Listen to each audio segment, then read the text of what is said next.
suis commercial pour la société Mapet. Donc moi, je visite deux sortes de clients principalement. C'est donc la GSA et ce qu'on appelle le circuit spécialisé, donc les magasins spécialisés type Bureau Vallée, Hyper Parcel ou les papeteries indépendantes. Moi, le challenge m'a beauté tout simplement déjà parce que j'aime bien un petit peu les nouvelles choses, les choses qui me permettent de me remettre en question. Le changement ne m'inquiète pas, au contraire. Je suis toujours prêt à me remettre en question et la preuve, c'est que ça m'a encore apporté plein de choses en l'espace de peu de temps. Ça m'a permis vraiment, autant au niveau professionnel qu'au niveau personnel, en fait, ça m'a vraiment appris à limite à repartir de zéro chez certains clients. Et même moi, au niveau de mon organisation, au niveau de la préparation de mes rendez-vous, là, ça m'a appris aussi à revoir certaines choses. Donc, c'est top.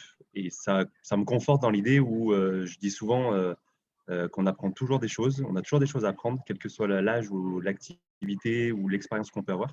Et ça me conforte une fois de plus dans cette optique-là. Les doutes que j'avais, c'était comment je pouvais m'impliquer dans une nouvelle formation, entre guillemets. Gérer le temps, gérer l'organisation, intégrer voilà, les visios, les choses comme ça. Et en fait, ça se fait naturellement parce que vu que ça m'apporte des choses, j'ai envie de me nourrir et j'ai envie d'aller sur la plateforme de formation. Donc ça se fait naturellement en fait. Notamment sur le thème des croyances où forcément on pense à tort, bien souvent, qu'avec tel ou tel client, il va y avoir un blocage parce que pour X raison. Et là, vraiment, comme je te l'avais expliqué lors d'une visio qu'on avait fait avec les autres, j'ai notamment un rendez-vous où ça m'a vraiment permis de…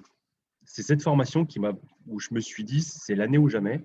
Je l'avais listé déjà lors de notre première entrevue en groupe, où tu nous avais demandé de lister les 4-5 clients avec lesquels on avait du mal.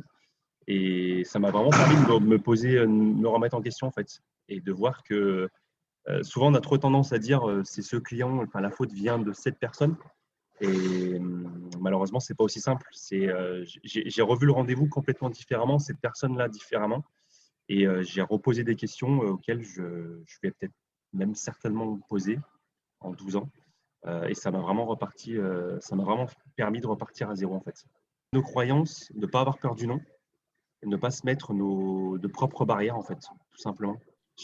Notamment chez ce client-là, encore une fois, que j'ai en tête, c'était moi-même, limite, je m'interdisais de faire certaines choses ou de dire certaines choses, alors qu'en fait, ça l'a fait, quoi.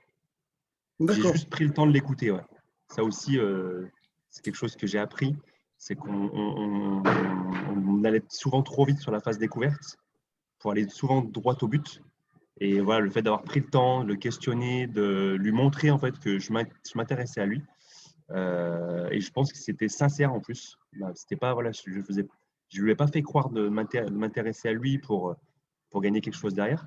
Je pense qu'il a senti que voilà, je posais des questions tout simplement parce que j'avais envie en fait de plus le connaître pour mieux le cerner derrière. Ce point de vue, comme j'avais pris l'exemple de ce client, ce rendez-vous là, ça a été point de vue business, ça a été radical parce que avec ce client, je ne faisais pas grand-chose.